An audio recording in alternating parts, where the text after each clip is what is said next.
Sabe aqueles dias em que parece que tudo dá errado? Não importa o que a gente faça? Pois é. E se houvesse uma força em ação, uma lei que a gente pudesse aprender a usar a nosso favor? Com base na obra de Michael J. Lozier, vamos desvendar um guia prático em 3 passos para a lei da atração e aprender como moldar conscientemente a nossa realidade. Então, vamos começar pelo começo, pela base de tudo, os nossos pensamentos e sentimentos.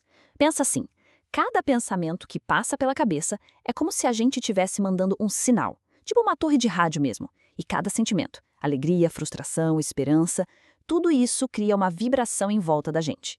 Essa combinação, esse sinal e essa vibração que o universo está recebendo de nós, o tempo todo. E é aí que a gente vê a lei da atração funcionando, muitas vezes sem nem perceber. Sabe como é? Acontece uma coisinha chata de manhã e pronto, já vem aquele sentimento de frustração. O que acontece? Essa vibração negativa vira tipo um ímã e começa a atrair mais e mais situações frustrantes. Não é azar, sabe? É um ciclo de vibração que, depois que começa, parece que não para mais, só vai trazendo mais do mesmo. Mas olha que interessante. A parte mais poderosa disso tudo é que essa lei não está trabalhando contra a gente, de jeito nenhum. Ela está simplesmente respondendo a gente. É como a gravidade, sabe? A gente entende como funciona e usa. A lei da atração é a mesma coisa.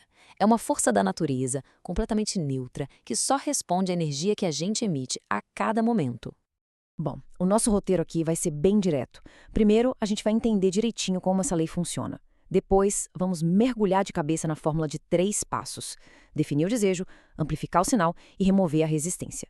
E por fim, vamos ver como é que a gente pega tudo isso e transforma em prática, no dia a dia. Então vamos lá, começando pela base. Afinal, para usar uma ferramenta poderosa, primeiro a gente precisa entender como ela funciona, né? Vamos falar sobre essa tal de frequência vibracional e como ela está o tempo todo moldando a realidade ao nosso redor. Olha só essa definição. A parte mais importante dela está bem no finalzinho, seja positivo ou negativo. O que isso quer dizer? Pensa na lei não como um juiz que decide o que é bom ou ruim para a gente. Pensa nela como um espelho. Ela não julga, ela só reflete a energia do nosso foco. Para onde a nossa atenção vai, é para lá que a nossa realidade se expande. É isso aí. Os nossos sentimentos são o verdadeiro motor da coisa toda. Cada emoção tem uma frequência igual uma estação de rádio. Alegria, amor, isso transmite numa frequência alta, limpinha.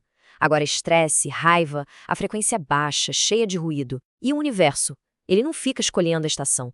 Ele simplesmente sintoniza naquela que a gente está emitindo com mais força. Quer um exemplo clássico? Aquela segunda-feira que já começa errada. A pessoa acorda meio para baixo, sabe? Já emitindo uma vibração negativa. E aí o que acontece? Bate o dedinho na quina da cama, o café derrama, o trânsito tá um caos. Aí a gente pensa, eu sabia que hoje o dia ia ser péssimo. Mas na verdade foi aquela primeira vibração que deu o tom e começou a atrair um monte de coisa na mesma sintonia. Tá, legal. Mas e aí? Como é que a gente sai desse piloto automático e começa a usar essa lei de propósito a nosso favor? A resposta está numa fórmula bem simples, de 3 passos. Pedir, acreditar e receber. Agora vamos ver o que cada um desses passos significa na prática. Vamos lá, primeiro passo, definir o desejo. Parece fácil, né? Mas a verdade é que muita gente se enrola nessa parte. O segredo, isso é bem interessante, é que a clareza sobre o que a gente quer muitas vezes vem de um lugar bem inesperado, daquilo que a gente não quer. É curioso, né? É difícil para muita gente dizer o que quer, mas quase todo mundo sabe na ponta da língua o que não quer de jeito nenhum. E o método do Lozier ensina a gente a usar isso a nosso favor. Essa lista de não queros, que ele chama de oposição, na verdade é uma ferramenta super poderosa para a gente achar clareza. E o exercício é bem simples, olha só. De um lado, a gente lista tudo que não quer, tudo que incomoda, a tal da oposição. Do outro lado, para cada coisa ruim que a gente listou, a gente se pergunta, tá, se eu não quero isso, o que eu quero no lugar? E aí, pá, a resposta é o nosso desejo de verdade. A oposição nos leva direto para a clareza. Ok, agora que a gente já tem clareza do que quer, vamos para o passo 2. Amplificar o sinal. Porque não adianta só saber o que se quer, né? A gente precisa colocar energia nisso, dar um foco positivo para que o universo consiga sintonizar na nossa frequência. E é aqui que mora uma pegadinha, uma armadilha bem comum. Muita gente usa aquelas afirmações positivas tipo eu sou rico, mas nada acontece. Por quê? O motivo é fundamental. A lei da atração não responde às palavras, ela responde à vibração, ao sentimento que a gente tem quando fala aquelas palavras. Pensa bem, se uma afirmação soa como mentira para nossa própria mente, ela na verdade gera dúvida, que é uma vibração negativa. A técnica do Vivro é genial. A gente reformula a frase para que ela pareça verdadeira. Ao invés de dizer eu sou rico, que tal eu estou no processo de me tornar mais próspero? Falar estou no processo tira a resistência e manda uma vibração positiva, porque o processo já começou, no momento em que a gente definiu o desejo. Bom, a gente já definiu o que quer, já começou a amplificar o sinal, agora vem o passo final. E para muita gente, esse é o mais difícil e o mais importante de todos: remover a resistência. É aqui que a gente aprende a sair da nossa própria frente. Imagina que o desejo é como um barquinho navegando num rio. Permitir não significa remar com mais força, de jeito nenhum.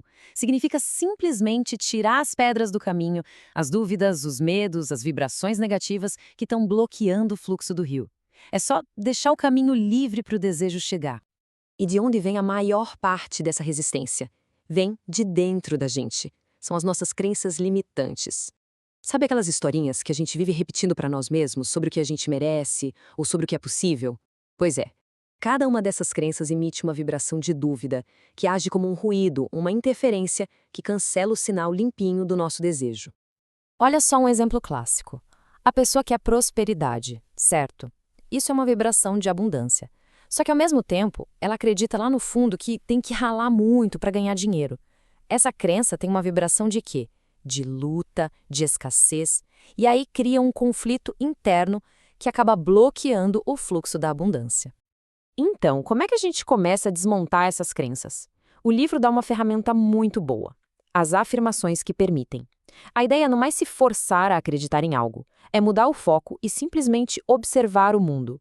Quando a gente reconhece que tem um monte de gente conseguindo exatamente aquilo que a gente quer, todos os dias, a nossa mente começa a pensar: opa, então é possível para mim também. E isso já diminui a resistência. Bom, a gente já entendeu a lei, já definiu o desejo, já aprendeu a amplificar o sinal e a sacar qual é a nossa resistência. Agora, para fechar, vamos juntar tudo isso e montar um plano de ação bem prático. O plano é bem direto ao ponto. Primeiro, peça. Usar o que não se quer para ter clareza do que se quer. Segundo, acreditar. Dar energia positiva para o desejo com afirmações que soem verdadeiras. E terceiro, o passo mais importante: receber. Praticar a arte de permitir, ou seja, identificar e soltar as dúvidas e crenças que seguram as coisas. E o ponto-chave para levar daqui é este: o universo está sempre pronto para entregar. O nosso trabalho não é lutar, não é forçar a barra, é só limpar o nosso próprio caminho. É parar de mandar sinais confusos, um de desejo e outro de dúvida ao mesmo tempo. E para fechar, fica aqui uma reflexão. Talvez a pergunta mais poderosa a se fazer não seja o que eu quero pedir, e sim, qual resistência eu posso liberar hoje.